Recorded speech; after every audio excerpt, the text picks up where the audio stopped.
Welcome to Learning English with Captain Binoy Varakil, Assistant Professor, Department of English, St. Joseph's College, Devgiri, Kozhikode, Kerala, India. We know that there are thousands of languages world today. I think there are more than 6,000 languages. And people use all these languages for day-to-day communication. And we know that of all the languages, it is the English language which is more significant than the other languages. It is the global language, it is the link language. And with English language, anyone can be a successful person. Anyone can be a leader, a topper with the English language. And we have decided to learn the English language. We have been learning English language for a long time.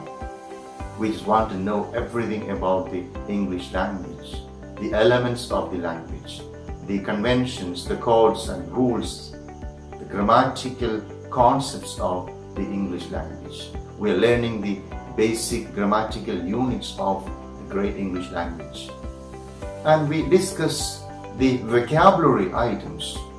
There are different vocabulary items in the English language, and all the vocabulary items of the language is contained in the dictionary, the lexicon. And we come across, of course, thousands of words. We have to classify the words we come across in the dictionary, the words we use in our conversations for different purposes, of course for writing as well as spoken purposes.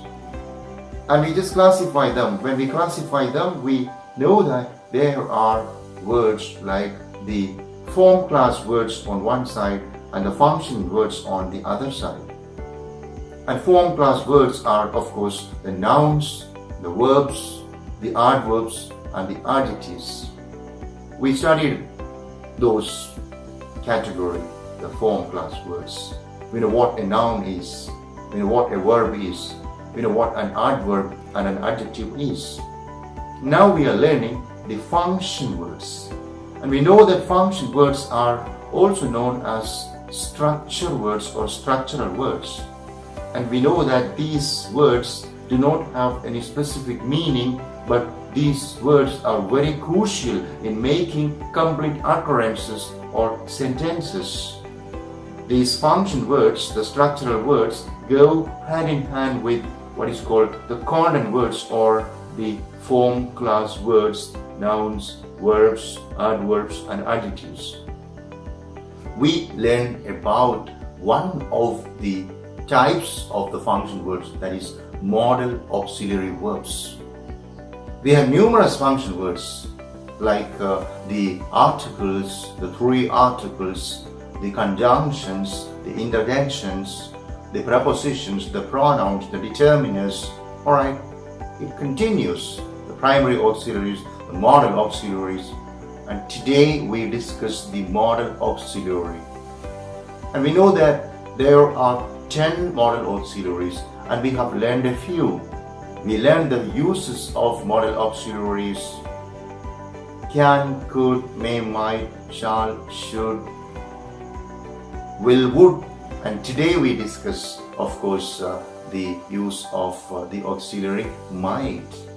Might is, of course, a very important modal auxiliary verb, and we use it for many purposes.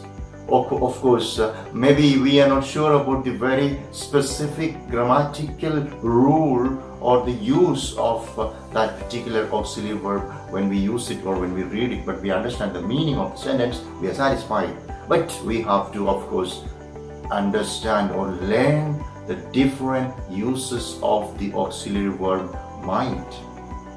Now we are looking at the three different uses of the modal auxiliary verb might. The first use of modal auxiliary verb might is as the past tense of may. Okay, we have sentences like it may rain today. And when we say Alex said that it may rain today, when we are just reporting it into the reported speech, we will say Alex said that it might rain today.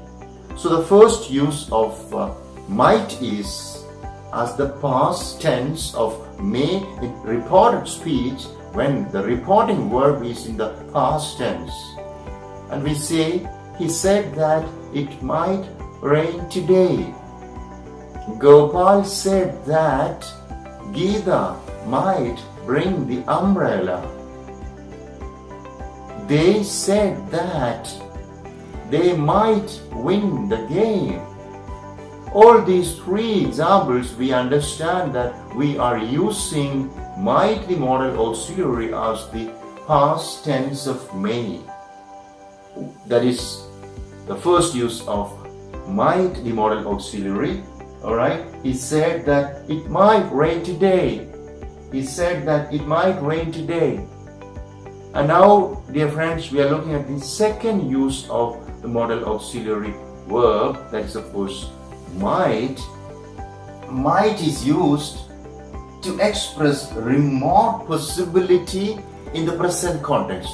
Right now, of course, a context of heavy downpour, so much of distractions and a lot of problems all around. There is so much of disasters like landslides, flood and all, and we say because of this particular climatic problem, because of this particular disasters like heavy downpour and landslides and a lot of problems.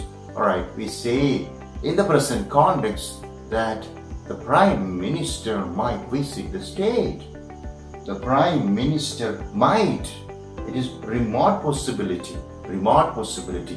So the second use of might, once again, might is used to express remote possibility. Alright. The Prime Minister might visit the state. The Chief Minister might visit the district. Or rather, you can say that the ministers might visit the village. Alright, so these are all examples for the use of might in the present context to express remote possibility. That is the second use of might. And now we move on to the third use of the modal auxiliary verb, that is might. Might is used in, of course, a conditional context, right? We make a lot of conditional contexts or conditional sentences, right? In conditional context and conditional sentences, of course, we depend on the modal auxiliary verb might. And we say, if you took some exercise, you might not be so fat. Right now you're very fat. You are above 100 kg and you are obese, right? Suffer from obesity.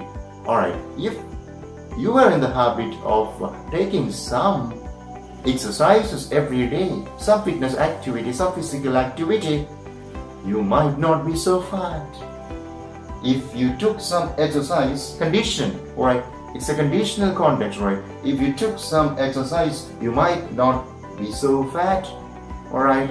Similarly, you can say, if you studied more sincerely, you might not be in the present condition.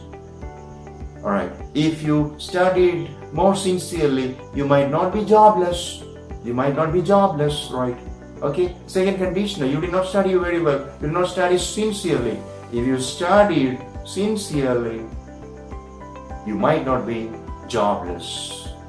Alright. So these are all the important uses of the modal auxiliary verb might. Might is used to express the past tense of may in reported speech, and might is used in the present context to, of course, express remote possibility. Might is used in conditional context. These are the three important uses of might. Let us just learn all these three uses of might very thoroughly. Let's be quite conscious and sure about the uses when we speak, when we write, and of course when we come across anything, any sentence where we have the modal auxiliary verb might. So thank you so much for listening. May God bless you.